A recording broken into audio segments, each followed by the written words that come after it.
Hello, this is Severen Henderson back again for another episode of Department 3C Presents a podcast. This is going to be the part 2 of an episode that I originally recorded with my friend Michael Spencer. Reason we had to go to a two-parter is because we had so much fun just recording and putting the episode down. He had a lot of great stuff to say, a lot of positivity, and we just felt like it couldn't all fit into one podcast, so we made it into two. So one episode will come out, then you check out the other episode, and please get back to us with feedback. Tell me what you think. Thanks again for listening. Enjoy the episode.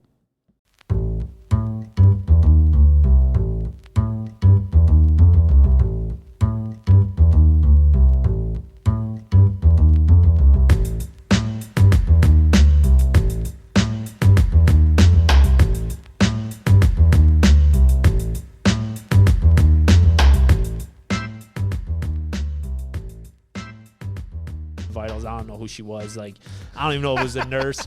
I think they just sent like environmental into my room to go check that guy's vitals. We don't even care about this guy right now, you know.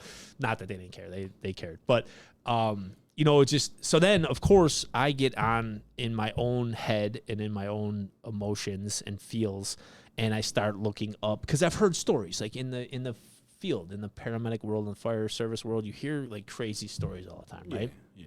So I start Googling heart transplant stories. Mm-hmm. So of course I start finding the craziest ass, Worst stories. horrible stories and like little ones like, oh, a heart transplant recipient was right-handed, now they're left-handed, and they found out that the left might have hand did you a favor. No, well, like I'm telling. So then you gotta worry about going into the rabbit hole, because once you start with these stories, it's like, oh, I gotta read another one. Like, oh, I got one person. It was like they hated pineapple and now they love pineapple. They eat pineapple on their pizza now. They love pineapple. Like, but it was, and then they find out that they got the heart from someone that was like a pineapple farmer from wherever. You know what I mean? Like, so then listen to this. I read this story, right? It's out of the UK, and I think it's still online. I'm sure it's still online. But I'm sitting in my ICU bed and I'm reading this, right? It's like 11 o'clock at night. I can't sleep anyway.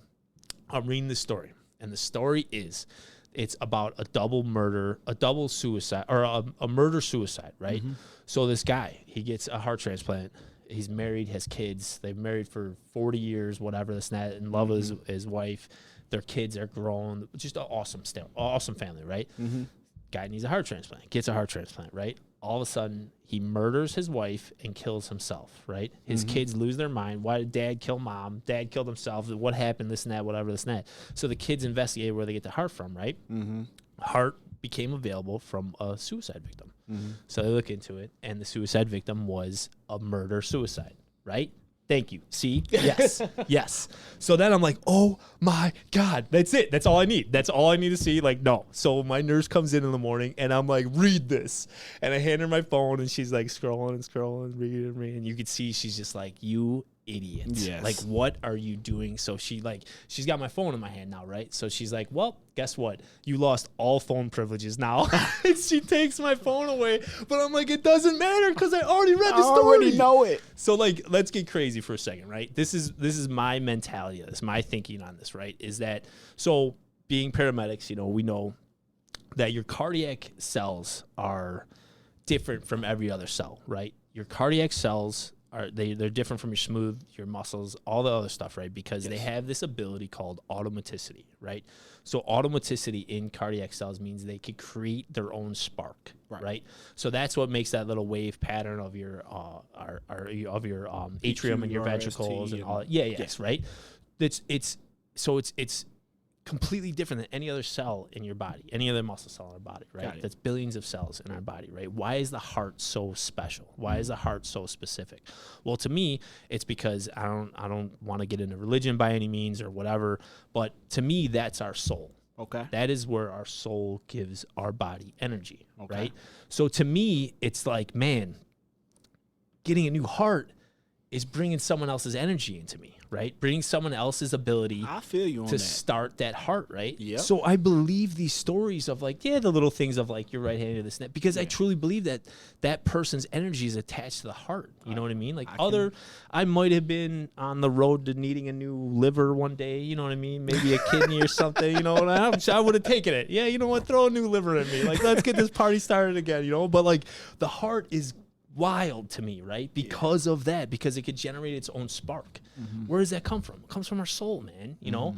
So I was just set on like, if I were to code and I were to, you know, go under, like like I said, do whatever you got to do to save me. But it's like, if I'm still conscious and I could still make a decision, like, how about we just like, That wasn't the one you wanted to make. let's just hold off on, let's see how. Because, like, I truly believe the human body's amazing, right? And I know that I probably wasn't doing everything proper for my body. I probably wasn't doing everything as healthy as I could be, right? Right. So I felt so amazing on the medications in the hospital. Like, let's just let's give the body time to recover. I'm not going anywhere. They put my bed, they turned an alarm on my bed that if I attempted to get off my bed, an alarm would sound. So I couldn't even get off my bed. You know what I mean? Like, I'm not going anywhere. I'm tied in. I got 2 IVs. I have 8 different medications coming. I got 4 on this side, 4 on this side. I'm not going anywhere. Like, let's just hold off on the LVAD, hold off on the, you know, the heart transplant. Let's just see how the human body works, right? So thankfully, they're like, my cardiologist, like, he loved me and hated me at this time, right? Because like I was making like conscious decisions, but I was also like going against everything that he said, you know what I mean? And like, I don't really have family, right? My mom passed away. She was my number one. My father and I don't have a relationship. My sister and I aren't really on good terms either. So it wasn't like I had somebody in there being like, no, don't listen to this idiot. Yeah. Do this, and that, you know, and it was me. So I'm like, look, and, you know, they all try to say like, you know, there's a lot that's happened right now. You're going under a lot of stress. Like maybe you're not thinking correctly. And I'm like, no. Don't pull a Jedi mind trick with me. I'm making conscious decisions. I know what's going on. Like, let's just pump the brakes on throwing a dead person's heart in me, right? Yeah. So my cardiologist, like I said, is frustrated, but he's an amazing human being. And he's like, all right, let's see. He goes, I'm not saying that you're denying the heart transplant. He's like, I'm just saying we're going to alter our, you know, our route of, you know, helping you, right? He's like, but he goes, this all depends on an MRI tomorrow. He goes, you got to take we got to get an MRI for you. He's like, and we'll see. We'll see how, you know, from the original CT scan and the echocardiogram to we got to see an MRI, right? I go, oh, cool, awesome. We're gonna have a great night. I'm gonna rest. Hopefully I get my phone privileges back so I can like text people and At stuff. least do something. Yeah, and then and then tomorrow we're gonna hit it. We're gonna get our MRI done. It's gonna be a great day, you know, whatever. So now this is like 3 days into ICU now. So I've lost weight, my pressure and my heart rate have like kind of normalized a little bit. I just feel amazing, you know, this and that. So like today is going to be a good day, right? I wake up, you know, my nurses come in and stuff. They're like, all right, this is what we're going to do. Our game plan is going to be, since you haven't been off of the hospital bed for 3 days, we're going to get you up. We're going to let you take a lap around the floor, the ICU floor, and then we're going to get you ready. We're going to go to the MRI. I go, oh, this is awesome. Hell yes. Like, I was ready to get up off the bed right then and there. And they're like, just wait, you know, whatever. So, like, a few nurses come around. It's like probably noon now. They're like, all right, how do you feel? You feel like you want to take a walk, right? I'm like, yeah, absolutely. I want to take a walk. I want to take a walk since I got in here. So I get up, I got two IV poles next to me, 4 IVs, 4 drugs in each one, 8 total. They give me like the little geriatric walker. And the craziest thing is, like, you don't think 3 days is a long time, but I was like, holy crap, like I forgot how to walk. Like, it was wild. Wow. Like, I literally was like, I had to make a conscious effort on trying to like, oh my God, like move my legs again. Like, it was crazy. But I did a lap. I'm like, man, this is the best day ever. I got to walk. Like, I'm not on bed locked down. This and that is great. So then, all right, next order of business for the day is this MRI, right? All right, this is awesome, cool. Now they're like, all right, you're ready for your MRI. So we're gonna go down, get you your MRI, you know, this and that. I go, cool, man. It's around like 5 o'clock now, right? So I go, I meet the who does the MRIs? Radiologist? Not Yes. Radiologist? Yeah. Meet the radiologist, meet the tech. The tech's like some young kid, like, 18, 19-year-old kid, real nice guy. Radiologist is a good dude. They're telling me all this stuff, whatever. This is this. They're like, all right, so we're going to give you this dye. And the dye is to, do this with your heart, illuminate, whatever. See this and that. everything. Yeah. They're like, are you allergic to anything? I go, I'm not that I know of. I'm not allergic to any medications. I'm not allergic to any, whatever. Not that I know of. They're like, all right, great. So they're telling you, now mind you, I'm 280 pounds. I'm going into this MRI machine. I got a paralyzed right arm, right? So I got this contraption on my right arm. I'm massive. I'm trying to get into this little torpedo chute, right? Yeah. But I don't care. I'm not sitting in an ICU bed right now. I'm having the time of my life. I got to walk around. This is the best day ever, right? Yes. So it's like I said, it's at 5 o'clock, right? So the radiologist goes, Mike, what? Do you want to listen to some music? I'm like, hell yeah, I do. Of course I do. Like, I haven't listened to music in days, like, because you're not allowed to. And I took my phone away because I kept fucking Googling stupid stuff. Like, yes, I want to listen to this. So he's like, what radio station do you want to listen to? So I'm like, oh, what time is it? He's like, oh, it's 4:55 or whatever. It's not. I go, B96. I go, because I knew the 5 o'clock traffic jam was on, right? Yeah, so I just knew it's gonna be constant music, boom, boom, boom, whatever. Like, let's do this. I'm having the best day ever. I'm out of the hospital bed. I'm walking around like, let's go. I'm in a torpedo chute now. Turn on B96. Let me just zone out for, He's like, oh, it'll probably take about a half hour. Okay. I go, all right. So my IV's in my left hand. And he tells me, I'll let you know. He's like, we're going to do a couple minutes worth of just initial scans. He's like, and then I'll let you know when the dye that we administer the IV dye, right? Or the, whatever dye. Yeah, and your IV IV dye. So I go, all right, cool. So it starts, and if you've ever been in an MRI, it's so loud. It's just like that, bah, bah, bah, bah, bah, bah, bah. So I'm like, all right, cool, whatever. So then he goes, all right, Mike, we're going to administer the dye. Let me know how you feel. I go, all right, cool. So he goes, you might feel weird. You might feel a little tingling. You might feel cold, right? Cold. So I go, all right, cool. All right, I'm expecting cold in my hand, right? So I hear a little buzz from the machine. It's probably the pump or whatever, this and that. And the fluid goes in. And my hand lights on fire, right? And I go, ooh. I go, that's not cold. He said cold, right? And this burning sensation just is traveling up my left arm, right? Traveling up my left bicep now, traveling up my my left shoulder, right? It hits my chest, and it feels like I got hit in the chest with a flaming baseball bat. Holy. My whole chest lights on fire. I take a deep breath in, and I feel like when I was a chubby little kid, I had asthma, right? And I would have asthma attacks every now and then. I would feel that like that you can't breathe, right? It feels like I have like an instant asthma attack, right?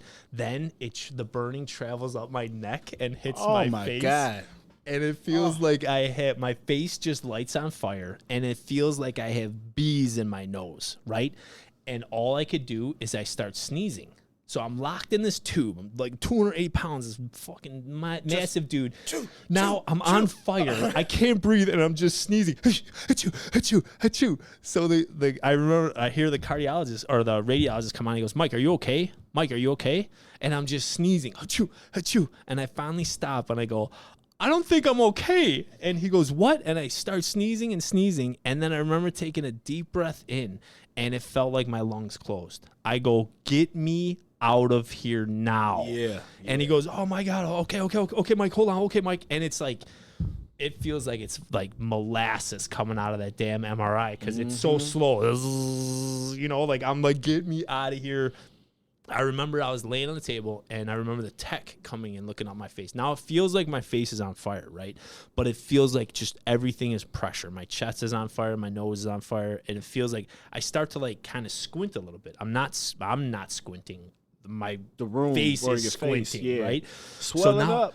Yeah, but then you're thinking in the moment, like, what is happening? Like, what is going on? And I remember seeing the tech's face. He looks over and he goes, oh my God. I go, oh my God. I go, what the? Now I can't talk, right? Like my mouth is like swelling, dude. So now I'm like, what do you mean? And you just get worse and worse. Yeah. So they're like, oh, move. Like, so they move me over, right?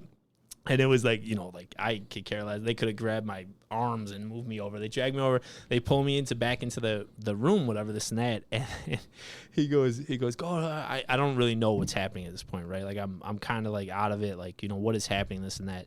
And I hear, you guys all understand what this means. And, people listen might understand what this means too, but I hear code blue MRI, code blue MRI, code blue MRI. So of course my dumbass goes, oh shit, someone screwed in there. And I think to myself, I'm like, oh my God, I'm the code blue in MRI. I'm the code blue. Like, I remember there was no other patients in the MRI room when I'm in here. They just called the code blue on me. Yes. So then I hear, like, they're yelling at each other, this and that. I'm like, oh my God, I'm having an allergic reaction to this dye. Are you kidding me right now? So then I hear more doctors coming in. Now I can't see. My eyes are legit swollen shut, and I'm like, I feel like I'm breathing through a straw, right? So now I'm thinking to myself, I'm like, all right.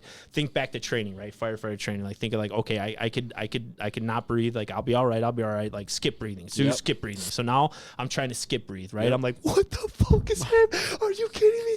So then of course I hear like one familiar voice. I hear my nurse, and she yells, is that my Michael? Is that my Michael? And I'm like, oh my God, my nurse is here. Thank God she's here. Like, she'll save me. But then I'm like, oh my God, I'm going to fucking die from an allergic reaction.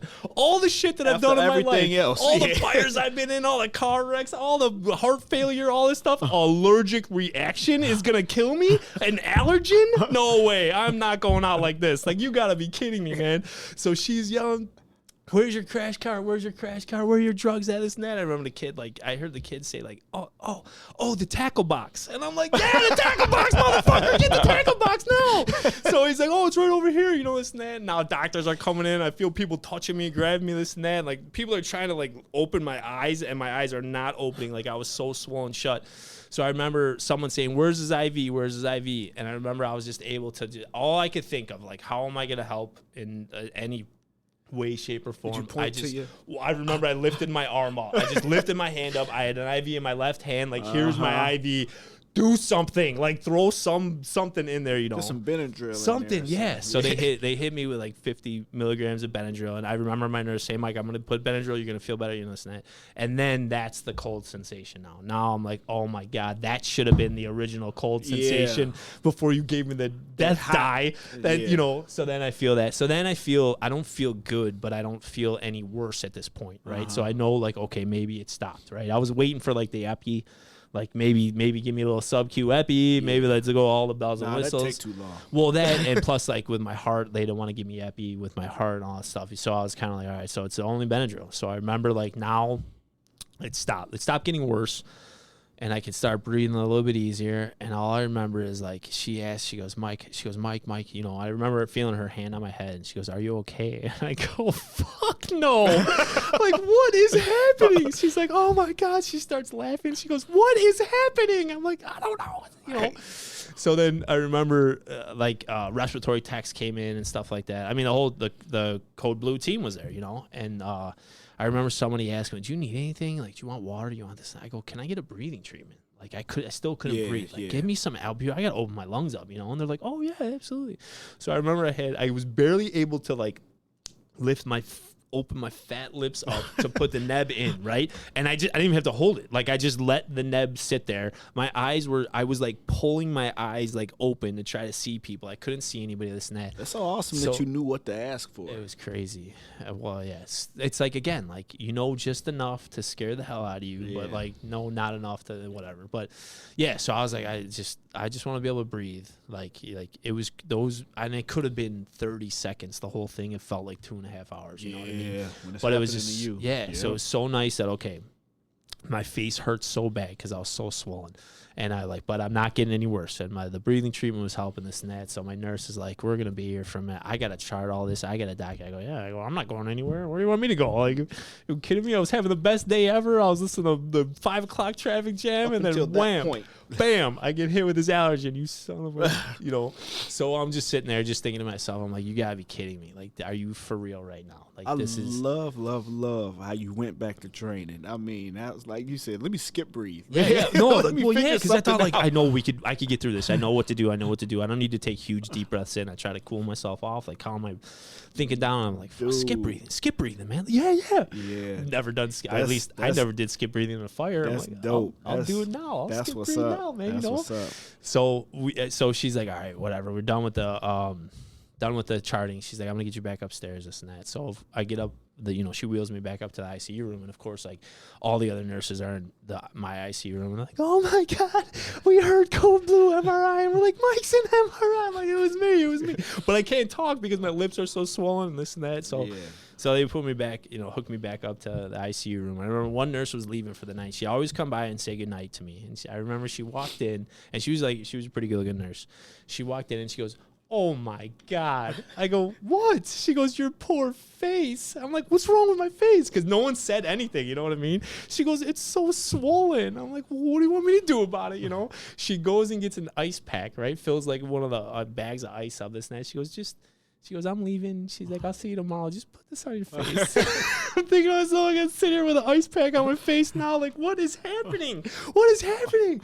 So then, like, obviously MRI was out. So now my cardiologist comes in the next morning. He goes, what did you do in MRI? He's like, what? I get a page that, I go, what do you mean, what did I do? I laid in the tube. I go, my big ass barely fit in the thing. You broke the entire system. Yeah. So he's like, this is ridiculous. You should be in this, and that. And now like nothing is happening. Nothing's working right. I go, yeah. I go, but how am I doing? Like, how am I, did that screw anything up? I go, did that dye, mess with my heart anymore? Did, this and that? He's like, no. He's like, we're going to run a whole new set of tests today, this and that, whatever. So obviously MRI is now off the table. So now we got to revisit the conversation of, what, are we going to do? Are we doing this LVAD? Are we going to move forward with the LVAD? Or are we just going to, kind of let your body heal and this and that? So we were able to revisit the conversation, and like, it was nice that we went with, let's just see how the body works. Right. So I'm 33, like I already said I'm med compliant. Like at that point, I actually quit drinking prior to this. That's a funny story too. Like anything in the fire service, drinking is all over everything, right? So I definitely partook in that. But throughout, starting to feel sick, starting to feel ill, getting in trouble with booze and stuff like that. Like I thought to myself, what, I got to quit drinking until I figure out what's going on, and then I'll start back up, or we'll figure it out back then. And I was actually, the last time I ever had a drink, it was actually recent. It was November 13th of 2013, right? Okay. 11/13/13. So I remember I was still hungover from going out for a Bears game.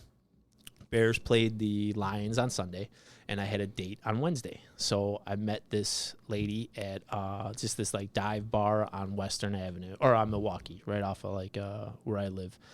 And I remember I just felt so sick. I'm like, wow, I just feel horrible. I remember I got some like, who knows, some microbrew, whatever you find on some dive bar in Milwaukee Avenue, you know. And I remember taking a sip, and I'm just like, what am I doing? Like, I feel horrible. I need to quit drinking, right? Like, I got to stop drinking, and I figure out what's going on with my life, like this and that. And I felt bad because it was the first date. So the whole time the lady's telling me stories and stuff and talking, and the whole time I'm just sitting here looking at this pint of beer, and I'm like sipping it, just being like, I'm done. Like I can't do this anymore. I can't live like this anymore, right? Little did I know like what I was walking into. But so then, every cardiologist also asked me, how long did I smoke for? How long have you smoked for? And I said I never smoked a cigarette a day in my life. I have no idea why. I never picked up smoking as a habit, but that was their number one thing. And I was kind of boasting that, I'm like, I quit drinking in November too, Like we're not worried about that. They're like, we don't care about it. Like, we don't care. Congratulations, but we don't care about that. I'm like, no, but I quit drinking too. Like, like, oh, look how good I am. Like, so, luckily I was able to have the conversation with my cardiologist. Like, look, like I'm going to be focused on my life, about my health, about everything. Trust me. Like, if I make it out of here alive, I'm going to change everything. If you guys don't take me out with allergies. Well, right. Yeah. As long as I don't have to go back in that MRI tube and you put that poison in me, I'm going to do everything I can for myself, Right. So I was very fortunate. I did 5 days in the ICU, and then my labs and stuff like that recovered enough to where, they're like, all right, we're gonna transfer you. Like, there's nothing more we could do for you in the ICU. We'll transfer you to cardiac floor. So I got transferred to the cardiac floor, which was amazing because now I'm able to get up. I'm able to use the washroom. Like, I had a private room and I had a bathroom in my room. I thought that was the greatest thing ever, And being transferred there, like it was nice. The nurses were amazing when they wheeled me out, like they were playing music and stuff. Like it was real cool. So I got into my cardiac floor, and it was real. I mean, it was a completely different experience because now it was just pretty much just like, we're just going to watch you. You know what I mean? Like ICU was like, we're going to do this, we're going to do that, we're going to do this, we're going to, whatever. Now cardiac floor is like, we're just going to see. We're going to see how your body does with the meds and see where you go with this. So the cardiac floor was real chill. I spent 5 days on the cardiac floor, and then they said, we're gonna release you. We're gonna send you home. So they what they wanted to do is they wanted to do implanted cardiac defibrillator and pacemaker in my chest, but they held off on that. And what they said the compromise to that was, because I didn't want that in my chest either. Like I want to have an active life for the rest of my life. Like, because I already had plans that I was going to do this. I was already going to, in my head, I was going to lose 100 pounds and I was going to be this active guy, whatever, this and that. Little was I thinking of like, how sick I really was. Like I already had a game plan, and I'm like, man, a game plan. Like I can't have a defibrillator and a pacemaker. Defibrillator. Like, I'm single. What if I meet a nice young lady and I got to explain that to her? Like, that's creepy. Like, you don't want to do that. So the compromise to that was that I had to wear a life pack for like 9 months. So a life pack is an external defibrillator. Mm-hmm. So what it is it's pretty much a bra with electrodes and defibrillation pads and a battery pack that I had to walk around with for all day, 24 hours. Mm-hmm. Like I was the only time I was allowed to take off the life vest was for showers. Right? Yeah. So I'm like, at this point, I don't care. Put the bra on me. I'll wear a bra. I don't care. It looks like I got a purse, and it looks like I have, like, the bra straps on me. I'm like, I'm in Chicago. Who cares? Like, people don't judge each other here. Like, it's all good. Exactly. So, like, the lady comes in, and she explains the system to me, this and that, whatever. And she's like, she kind of briefly mentions, she's like, you might get false alarms. Like, the system will go off. She goes, you have, like, 10 seconds to disarm it. Mm-hmm. If you don't disarm it, it's going to defibrillate you. And I go, are you for real? Like, shock me, right? And she's like, yeah. She's like, yeah. Well, I go, all right. Like, I go, what are the chances? Like, how often? I go, what if I'm asleep? She goes, that's no. what I was thinking. Yeah. What if you sleep? Well, she said that the alarm, she goes, if, right? Big if it does actually happen, it's ear piercing.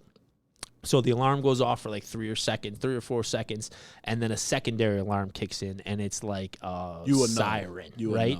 And then she said on the secondary alarm kicks in, like you get little, there's the pads have little vibrators in them. They so start like, heating up. Well, it like vibrates you. So it's kind of like a buzz, right? So she's like, there's literally no way you can. No, I mean like heating up, like getting ready to go. Yeah, because it's gonna defibrillate. It's gonna weld your chest, So I was like, all right, get this on, whatever, this and that. So my cardiologist comes in to discharge me and stuff. And I was kind of like,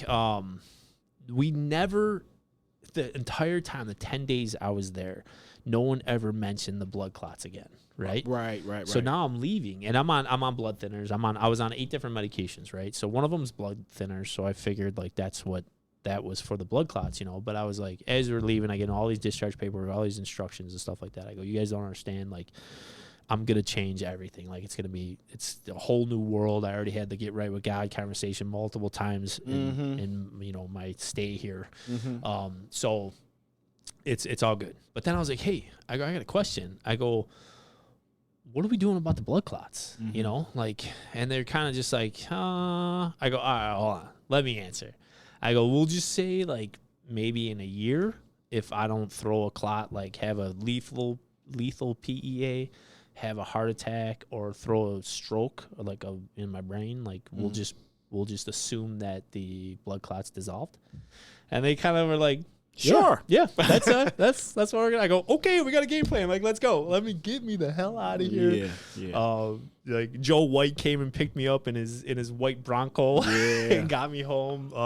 Tom Serban had my dog. Just shout out to those guys. Like, I mean, Pete Mazzone and Ed Frolich, those guys were such a pivotal part, and all of that was going on in my life right then and there. Like, I had some pretty incredible people that were helping me out. Rich Pinsky with Ignite the Spirit was amazing too. He helped me out so much.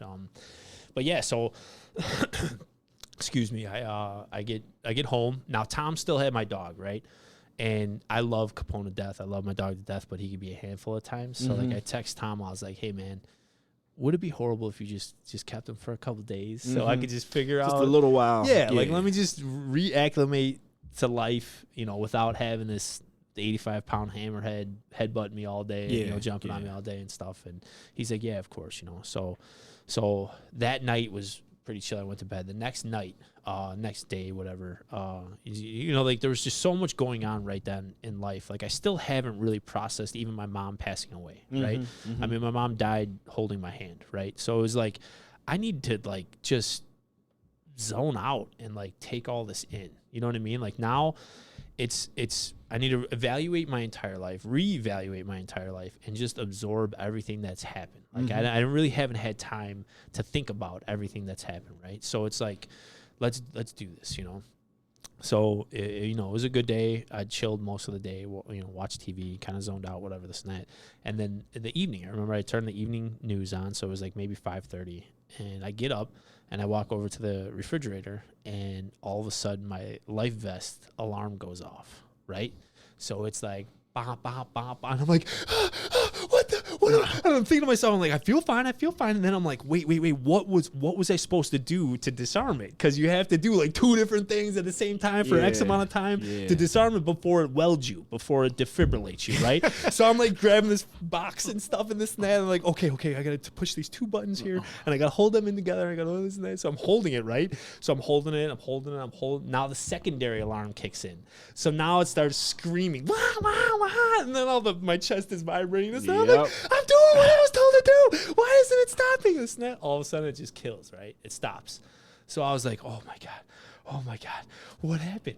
I'm like, am I dying? Because they're like, it will defibrillate you if you go into a lethal arrhythmia, right? So I'm like, I'm not in a lethal arrhythmia. I'm okay. I'm fine. So I'm like checking my pulse and stuff. I'm like, no, okay. So now I got to sit down because now my heart rate through the roof. Yeah. My blood pressure must be through the roof, and now I'm terrified, right? Yeah. I'm alone. I live alone. I don't even have my dog. Like, I can't even be like, come here, buddy. Come here and give me kisses. Like, I got nothing. I'm all alone in this apartment, right?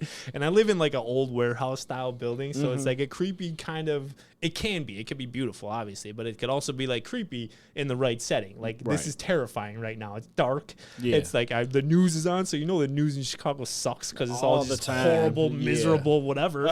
So now I'm like, what happened? So I'm calling my nurse. I'm texting my nurse. I'm calling my nurse. No one's answering. I call my cardiologist. Like, I call his office. It's 5:30. No one's there. Like, I call. He's told me. He goes, I'm gonna give you my cell phone for absolute emergencies only, right? And I'm like, I ain't ever gonna call you. I ain't bothering you. Nothing is an emergency to me. I'm a big tough guy. Remember, I'm a firefighter, paramedic. I'm tough, right?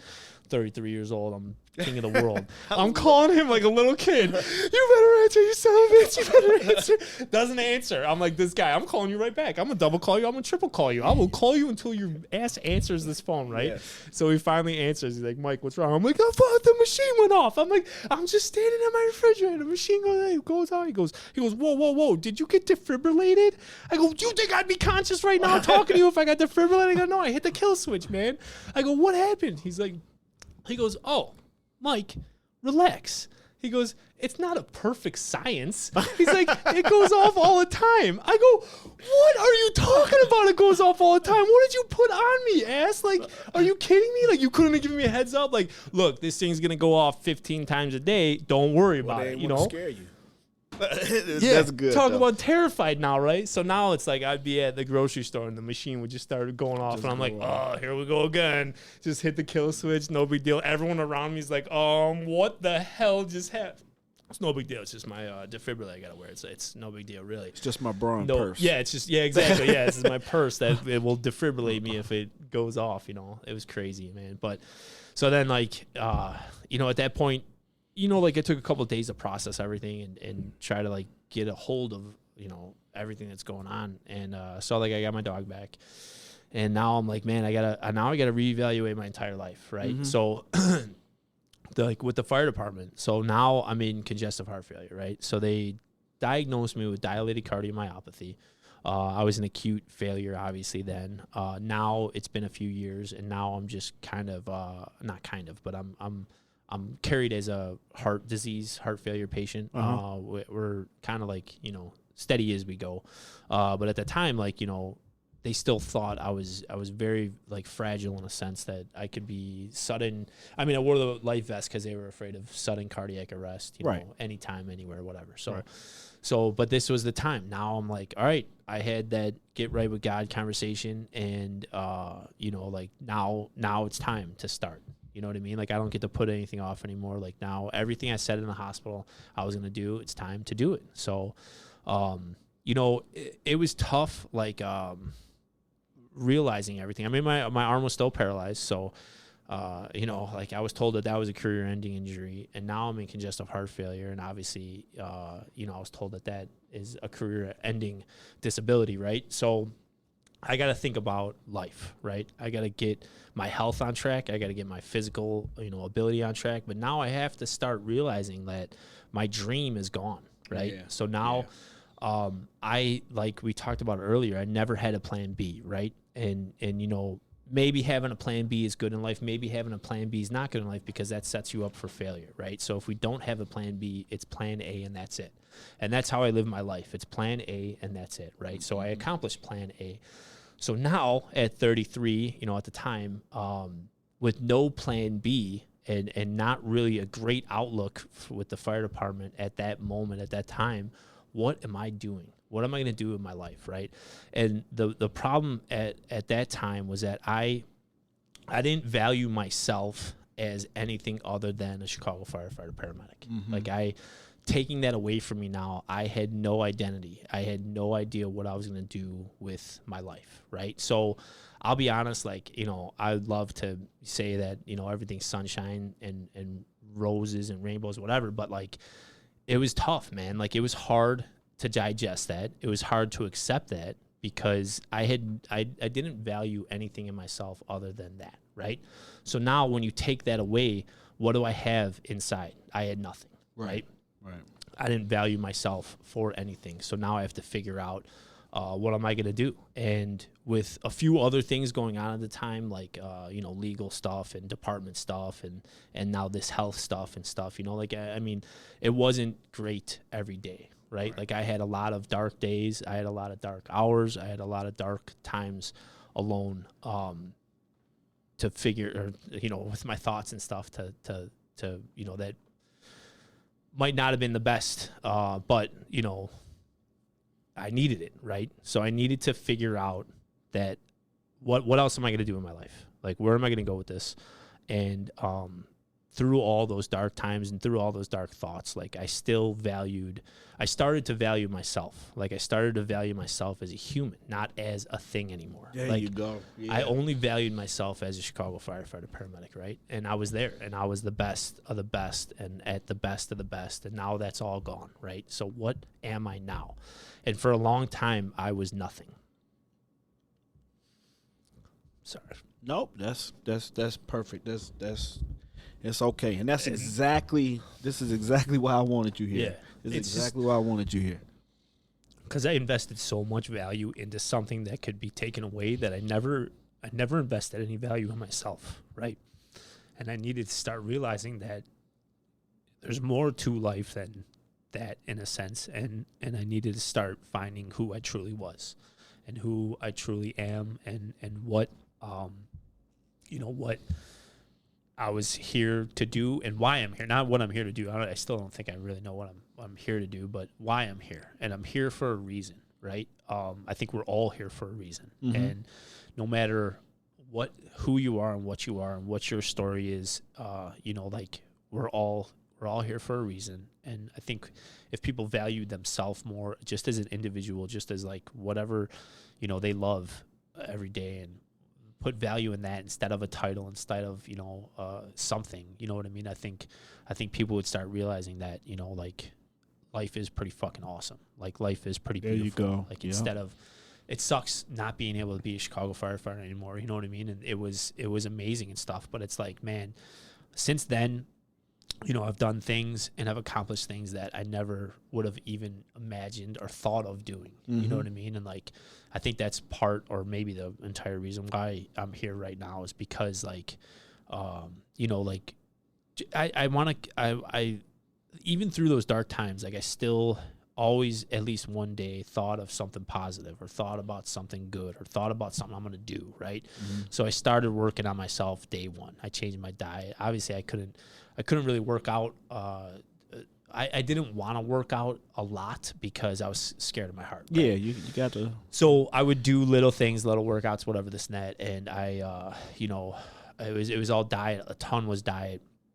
So I downloaded like calorie counter apps and food apps and stuff like that, and I just said, you know what, like anything I do, I go full throttle. Like, That's usually the fireman way. Yeah, no matter right, what we you know do, what I mean? Like we whatever. pick it like, up. That's it. We're gonna go what we do. Yeah, full throttle throttle. right at it. So I was like, you know Drinks, what? you owe Now, me a Coke. yeah, I got some Coke. Too much sugar in Coke, man. You can't drink it. 0. So yeah, there you go. So it's like that's where like this started. Like I was gonna start my diet, and my diet, I started portion control. I started doing this. I started doing that. And I started watching every single thing I ate because of my heart now, right? And I saw by weeks, by days, like I was losing weight. I was losing, 3 pounds a week, 4 pounds a week. 5.4 pounds was the most I lost. 1.3 pounds was the least I lost, but it was every week. And I'm like, this is it. This is what I got to do now. This is what I got to focus on now. And throughout that, I started working out proper, intelligently, not just lifting as heavy as I could, throwing dumb weight around to be big and stuff, big and strong. I started working out properly. Like, I went and we talked about this a few times, I became a certified personal trainer with National Academy of Sports Medicine. Right. Because I wanted to learn. I didn't want to just work out. I wanted to learn why am I working out the way I'm working out, right? And just like we talked about it, I want to learn everything about it. So I became a NASM CPT. And then I randomly just one day I showed up to a core power yoga and I thought I needed a new physical challenge because I can't lift Can't go heavy anymore. Yeah. So who am I? This bald-headed, covered in tattooed meathead walks into a core power. Like, I don't know anybody that does yoga. I never met somebody that did yoga. I walk into core power yoga. I'm like, hey, I want to take a yoga class, They're an awesome community, very nice community. And they invite me in, and I fall in love with yoga. So, of course, like I am, I want to learn everything I can do. Full throttle yoga. I go to yoga teacher training, So now I'm a registered yoga teacher, 200-hour cert, you know what I mean? Like, let's do this, So I got a job as a personal trainer at, a big name gym in the city. I did that for a little bit, and it's like, if I could use my story to help somebody else, like, let's do it. Let's get on board. Can you know what I mean? Just say 280. Well, I know, 280. And now, I got down to like 153 pounds. I was little too light. Little too small. Yeah. So then now I'm at like 170 now. So I'm still 110 pounds down, like from what I was. I'm maintaining, I think, well at this, but I'm still awesome. crazy about my diet, my meals. I do get crazy. Actually, Sundays are my cheat meals now. So after the show, now what's the cheat meal? I mean, like, sometimes you get crazy, crazy, I could put a whole pizza away. I'm not scared of. Okay, there you go. I'm not scared of that. A big burger and fries, whatever. I see you with the burgers. I do see. Yeah. But that's like, go ahead. No. That's like my that crazy night out. Yeah. You know what I mean? Like, that's what's up. It's just maybe I'll make a giant plate of nachos tonight. I don't know, bro. The possibilities are endless. The sushi rolls that you make are off the chain. That's fun. Yeah. And you know what? That's the one thing we still have to get to and talk about. We gotta talk about this art. Yeah. So you're an artiste when it comes to that chefing and you making those nice plates and they look phenomenal. But really, as an artist, and you have that creative side, you said that's kind of something your mother wanted to push you towards. Right. Tell me about your art. So art started, as I was a kid, I used to love to draw, right? Like, I would draw comic book heroes, comic characters. Like, I loved it, right? And then I went, I took art class in high school because it was a prerequisite to graduate, whatever. And I remember my art teacher loved all of my art. Like, I'll never forget him, Mr. Abbott. The guy was a riot. And I remember he wanted me to or submit my work in like the District 214 art contest, right? I was like, no, I don't want to do that because I'm a big tough guy, right? I'll just keep referencing that because I'm such a big tough guy. I have a surprise for you at the end. You can tell me I'm a big tough guy. I'm just saying. Be like, I can't. I've never had a more tough guy on the show than me. That's cool. Just gotta wait to the end. I can't wait. So, like, you know, I played all the sports. I was in football, wrestled, did track, and shot put. I remember the first time I threw a discus, I qualified for the whatever. The and you used to be a big pickup guy. For no strength, because like I remember like, when I would see you out, yeah. like bear hugs, man. Like I'm still a bear hug, and like and pick me up and swing me around. Yeah. I was like the 1996 bear hug champion of the Midwest. There you go. I mean? Like, yeah. So Husky division because I was a chubby kid. Yeah. So so I always played sports and stuff, and I was with all the teams and stuff. So art was kind of like my little escape from everybody, right? Like no one knew. I didn't share it with anybody. Like it was my own little thing, right? So to have my art teacher want to submit my pieces and work into that was like, no, it's cool. You know, like I don't want to do that because like that's my own little secret thing, right? So I remember one day he it was like one of the last days of class, and he had this like easel set up and this board set up, and he had a sheet over it, and he came in and he was just like, oh, he was so excited. He's like, oh my God, I want to tell everybody. He's like, we have a winner in our class. That's what's He's up. like, you know, I submitted multiple works to the District 214, you know, art challenge, blah, blah, whatever this night. He's like, we have, oh my God, like out of everybody, we have a winner. And I was thinking to myself, like, what nerd in here won this? Like all these like art people come in there like they love art, right? They live and breathe art, you know. And me, I was like, I had my football jersey on, like, you know, whatever. I'm a big tough guy. So he flips the sheet up, and I'm like, oh man, I'm like, that's mine. And I'm like, oh my God, that's two of mine. I'm like, and then I'm like, oh, you son of a, I told you no. Like, I told you. And he's like, it's Michael Spencer. I'm so excited. I'm like, you asshole. I'm like, this is stupid. You know, why'd you do this? I don't want to do this. And then, like, you know, like, oh, you could see other kids in class are like, oh my God, this guy's such an ass. Like, oh, stupid meathead knows how to draw. Like, screw him. Like, I live and breathe art. I put my soul into this. And he just here for show. Yeah, he's just hanging out. Idiot that likes to get punched in the head. Stupid guy can't even spell art, you know. And I'm like, oh, that's awesome. So I actually won with that. Like, I won an opportunity to draw for the admissions board with the Art Institute. But because, you know, I had my goal, I had my plan A in life, I was like, nah, I'm like, Art Institute ain't for me. Like, what is Art Institute gonna do for me, right? I'm gonna be a big Chicago firefighter, man. I'm gonna be this badass, right? I don't need that. So then I decided to go to University of Iowa, and then we know how that played out. Yeah, we talked about that. But so now I have all this time in my hands, right? So I wanted to just pick up painting. I wanted to, like, you know, being in the city of Chicago and not just like living in the city, but working for the city, we all know how much the Chicago flag means to us, right? Yes. Not just us, but the people here. You know, the stars mean something. The blue lines mean something. Everything means something. It's so cool, I think, and so many people relate to the Chicago flag. I mean, guys get it tattooed on them. Guys have it hanging in their, you know, living rooms and stuff like that. I was like, you know what? I got to get into a hobby in a sense. I'm going to start painting the Chicago flag. So I started with just like little 24-inch by 8-inch canvases, and I painted the Chicago flag lines, and I did the stars, and I posted on my Instagram and Facebook at the time. And people would be like, "Oh my God, I'll take that! Like, I'll take that. I want that." You know? Oh, get out of here! Really? You want something I painted? Get out! All right, I'm gonna do another one. Watch this. I'm gonna do another one. So then I remember I was on Joe's boat. It was actually July 4th. I took a picture of this. We were out on Lake Michigan, and I took a picture of the skyline. And it was like a silhouette pic because the sun was going down and the buildings just looked so cool, right? I remember taking a picture on my phone, and this was obviously years prior. And I looked at it, and I go, man, I bet I could paint that one day, right? So now fast forward to this, I'm like, I'm gonna buy a bigger canvas, and I'm gonna paint the skyline. So I looked at it, and, like, you know, as a kid, I was able to look at a comic book hero and just draw it, right? Just freehand, eyeball it, draw it, whatever, and this and that. So I'm like, I think I could do this. So I'm on my phone, and I got the canvas, and I just sketched the buildings out on the canvas, and I'm like, yeah, that looks pretty good. Like, let's paint. And it was just solid black, like just black building.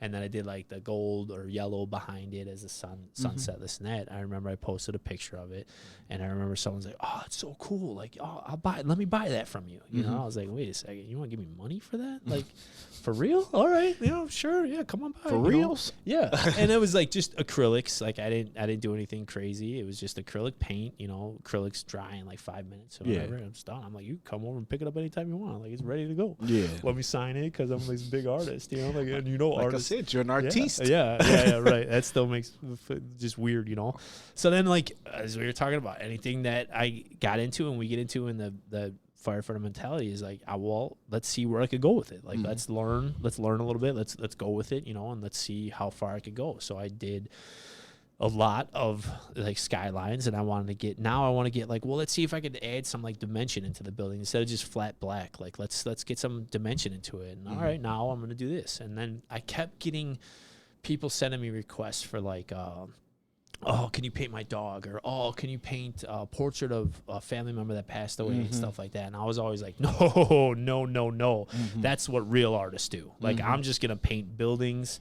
Maybe I'll throw the Chicago flag behind it, and, like, that's it. Like, I'm not getting crazy. You know what I mean? Because I'm not an artist, So, like, in my mentality, in my mind. So then I was like, finally one day. I'm here to tell you are. But well, I appreciate you, man. But then one day I'm like, I started doing pieces for charities, like Ignite the Spirit for the silent auctions and stuff like that. So one charity that I used to volunteer for is called Tickled Pink. It is a breast cancer awareness charity.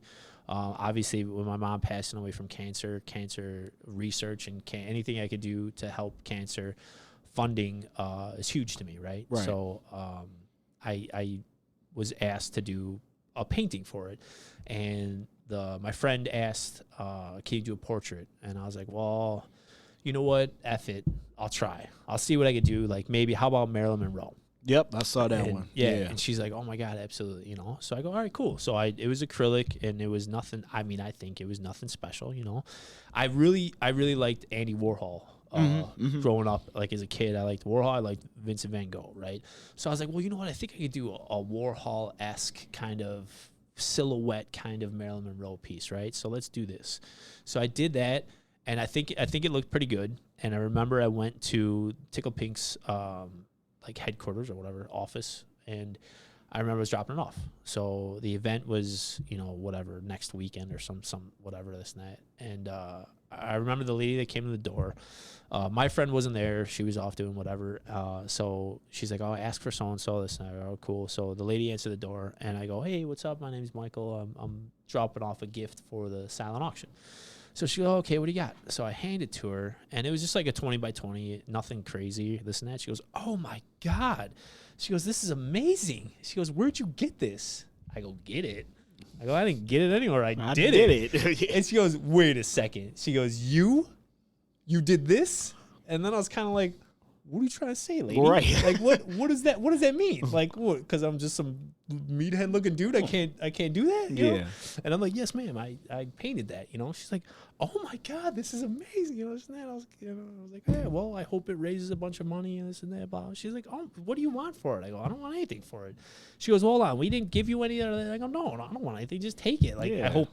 I mean, to me, like the whole point of donating to a charity is that you want the charity to get a max amount of money. Like, I can't be like, well, I want $200, and if it makes $203, I can't be like, hey, I feel so good, I raised $3 for that. You know what I mean? Like, no, like take it all, get as much money as you can, and like, run with it. Whatever. That's what's up, dude. So then, like, I was kind of like, it was such a hit, like, I'm like, oh man, like I should start doing that. Like maybe I could start like donating paintings. Cause like I can't reach in my pocket and give you $500, but if I donate a painting and it brings in $500 or $600, like to me that's blows my mind. Yeah, like it was just, I was just sitting in my living room painting, and now this is gonna bring in this much money. So like, Brendan Byrne, Brendan on the fire department, he works with some charities. I remember I did a Chicago skyline with a flag behind it. It was nothing wild. And I remember I gave it to his charity. I remember he texted me the next day and he was like, dude, you'll never believe this. Like, your painting brought in X amount of money. This now. I can't believe that. It's now. Like, yeah, I only brought in that much. Like, are you kidding me? Like, what was it? Like, were people real liquored up? Like, how did they get that out? He's like, no, man. He's like, everyone was talking about it. I go, holy crap, man. It was so cool. It was such a good feeling. I was like, man, this is wild. Like, I want to paint and just give to as many charities as I can and like see if I could get that reaction. Like that to me was like the coolest feeling ever, you know? Yeah. So like with the Stash Bash every year, like I try to get a painting to the Stash Bash. So I did I have Starry Night tattooed on my hands. Yep. So I did a Starry Night with Chicago skyline, right? And I go to the Stash Bash because it's such a wild party. It's so much fun, you know? So I remember there was like, it turned into like a bidding war over that painting. And I remember the guy that, he was a West Side guy, and whoever else was in this bidding war, and it's going up and up and up, like hundreds of dollars. And I'm like, dude, I'll just paint you another one. Like, will you stop doing this? He's like, no, fuck that. I'm winning this today. Like, I don't care who it is. I'll put 500. I'm like, you gotta stop, guy. Right. Like, he was kind of drunk, you know, this and that. Now I'm kind of feeling guilty, but I'm like, no, keep going, man. Like, hey, they need it. Why not, right? Exactly. But the whole time I'm thinking to myself, I'm like, I'll paint you one. Yeah, Like, it's I'll all make good, you man. another Like, one. yeah, let them win it. Nah, no, it was that competition, man. You know, the first one. Yeah, so it was cool to see that. So now it's like, I mean, now I started with, or like after that Marilyn Monroe piece, like I was like, well, you know what? I bet I could do it better. I bet I could make it a little bit better. And then I was so terrified of going from acrylics to oils because oils, like, that's big time now, right? That's like, me too. That's like real, yeah. That's real artist. And I'm not a real artist, and only real artists mess with oils, you know? But I got so much, I don't want to say flack, but I got so much like criticism, I guess, in a sense. I don't want to say negative criticism, but criticism in the sense of I was always working with acrylics that, you know, I was told a few times, like, no one will take you serious as an artist if you only work with acrylics or this and that. It's got to be oil, you know, whatever, blah, blah, blah, whatever. Mm-hmm. So I was like, you know what? I'm going to attempt.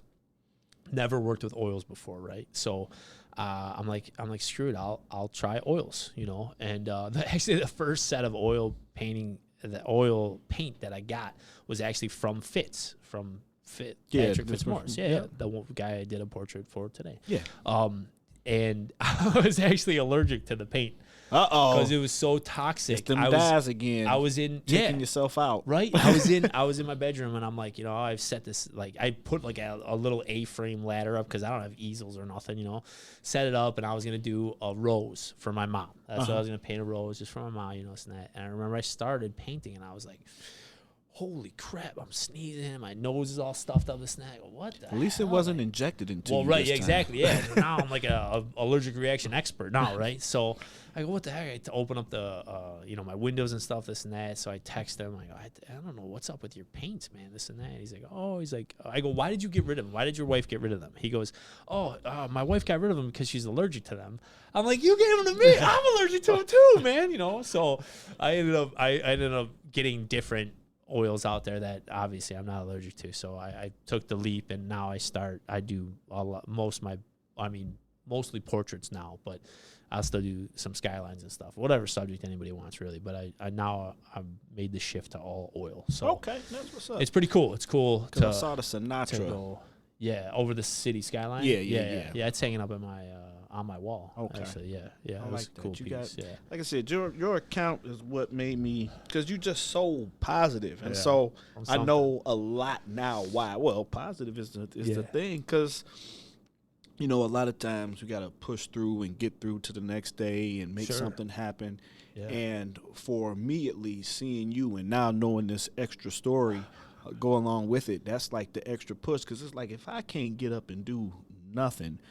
This dude ain't had no hand. Right. He lost his mom. Right. He almost died a couple of times from no fault. And wasn't like he was out doing anything crazy.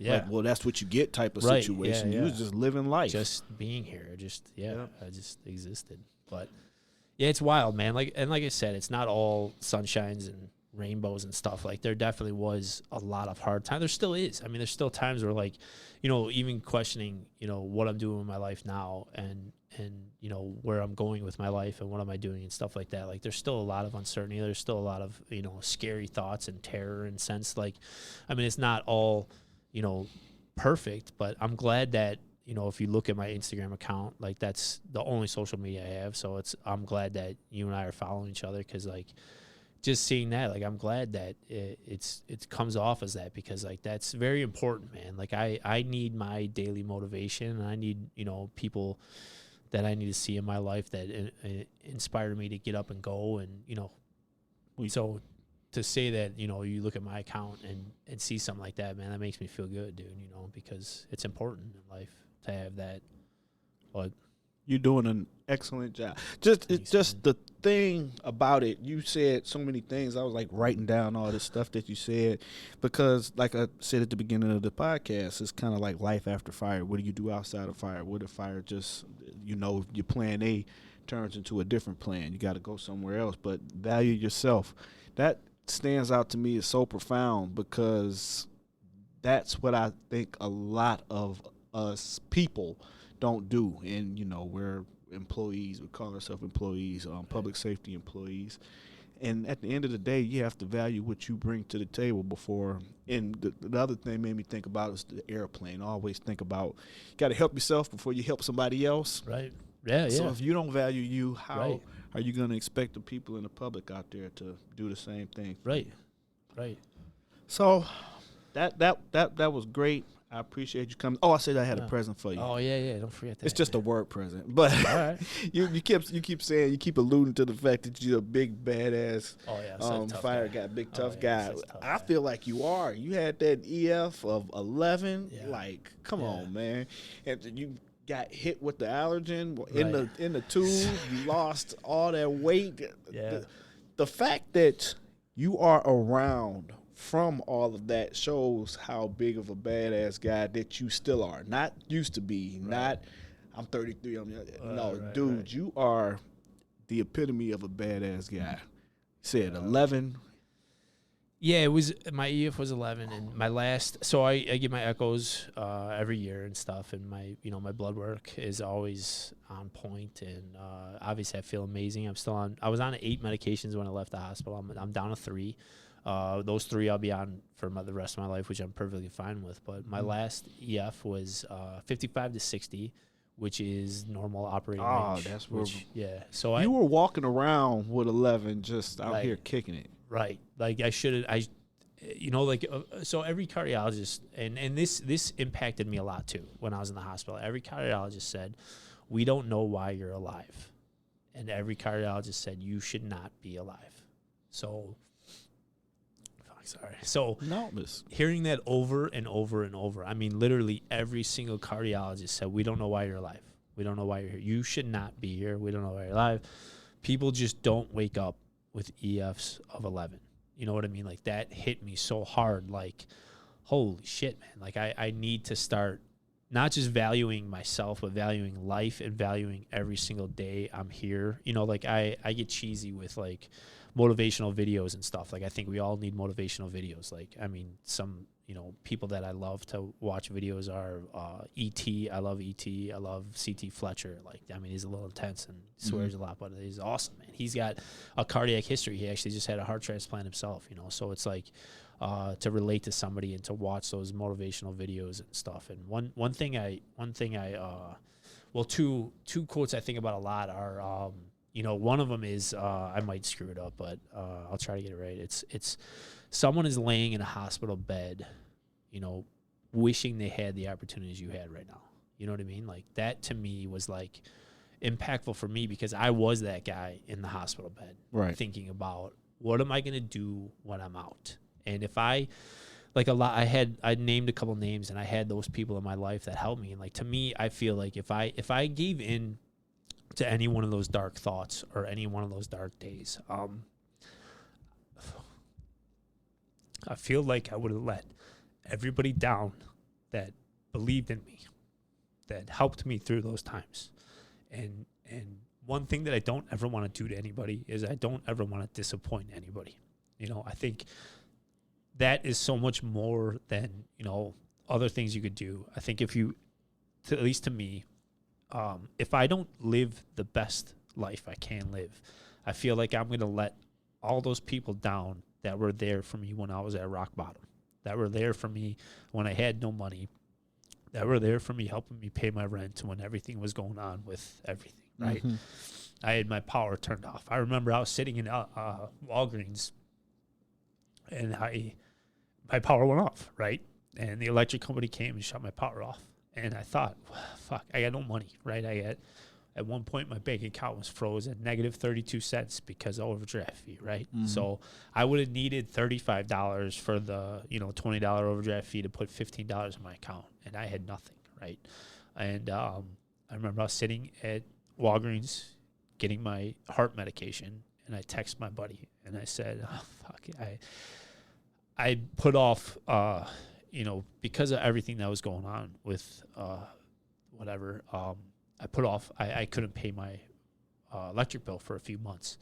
So I was texting my buddies. I go, I don't know what I'm going to do. I just had to get out of my apartment. My power shut off. I'm sitting at Walgreens. I was paying for my heart medication out of pocket because I didn't have health insurance at the time either. And I go, I don't know what I'm going to do, man. And he goes, send me your, the bill. Let me see the bill. What's the bill? And it was an obnoxious amount of money, right? And, a few minutes later, he texted me and said, I paid your bill for you, And I was like, bro, like, why? You don't have to do that, man. And he's like, no, it's good. Just focus on what you're doing right now. It's all good. Everything's going to be all right, man. So part of all of that was that I just had to always think, like, we're going to get through this, and life is going to be amazing one day, right? It's a little hiccups right now. It's all good. But, truly, like, I feel like with the energy in your heart, right? I feel like if you put out good energy, that you get back good energy, right? So I always had those thoughts, even on the shittiest days and in the toughest days. Like, I thought, I don't want to let the people down that are helping me the most, and everything's going to be great one day. Everything's going to be all right one day. We're going to get through this, and we're going to come out of this the best, I've ever been. And I don't want to, whatever, I don't want to sound cocky or want to sound whatever, but I mean, like, this moment in my life right now, everything could change tomorrow. I mean, everything can change in a heartbeat, but this moment in my life right now is the absolute best I've ever been in my life. Man, I love that. Physically, emotionally, happy, professionally, with my paintings. I mean, like, everything it's crazy to think of all this stuff, like telling this whole story, right? It's wild to think of all of this, but then to think of right now, life is fucking amazing, man. I love that. And it's like, I hate to be cheesy and think like, or say like, like, you just gotta think positive. You gotta think positive. Everything's gonna be all right. Everything's gonna be positive. The more positive energy you put out, the more positive energy comes back. But it's kind of like, it's hard to argue when, I went through all of that and my life is awesome right now. Yes. Like I said, it could change in a heartbeat, right? And life changes in the blink of an eye. But at this moment right now, I mean, I just got invited to do a podcast with one of my guys from the West Side talking about how, like, wild life can be. Like, Are you kidding me right now? Like, like, that to me is just like, that's what you got to do, man. You got to fight through the dark times and think positive and put that good energy out. And I mean, I think, fuck, man, I'm a testament to it that it comes back fivefold. You said something that you said, I don't know what I'm here for. That's exactly what you're here for. Right. You're here to put that positivity out, and hopefully somebody hears this and it just boosts them up and pushes them, because like you said, somebody may be sitting in the hospital bed thinking the same way. Right. So that's what we're here for. So we can't go out sad though. We got to go out. Oh, and the other one. Happy. So the other quote was, okay, you open your eyes today when a lot of people didn't. Yep. And like, that hit me too. That's like, yeah, you're right. I opened my eyes today. So watch this, world. I'm going to kick the shit out of you. There you go. Like, and that's what you show. That's what you show all the time. Yeah. So let me ask you this. As far as artwork goes, do you do any commission stuff? Is there any way to get in contact with you for that? Yeah. I mean, I usually just, the only real social media I have is my Instagram. And then aside from like people texting me and calling me or whatever for it is, really you just send DMs. Do you send a DM? What's the can we have the name? Or yeah, of course. This is a secret name. No. It's I got a private or a public account. Like, okay. Whatever, so what's the handle? It's pretty easy. It's Michael.Spencer. Spencer. Originals. We're gonna put that on the Michael Spencer Originals. That's it. I'm with it. Easy. Yeah, easy to remember. Dot, if you know dot, my dot. name. 3 if dots.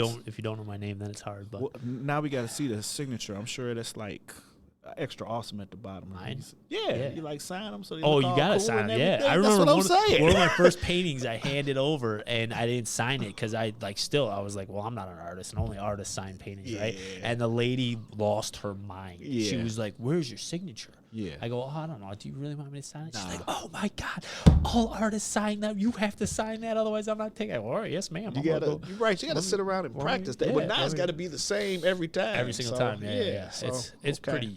pretty similar, but yeah. Anything else you want to go out on? Anything No, happy you want to say? I think I've said enough. I'm gonna say I think this is my favorite episode. It's my favorite episode too. Okay. Yeah. There you go.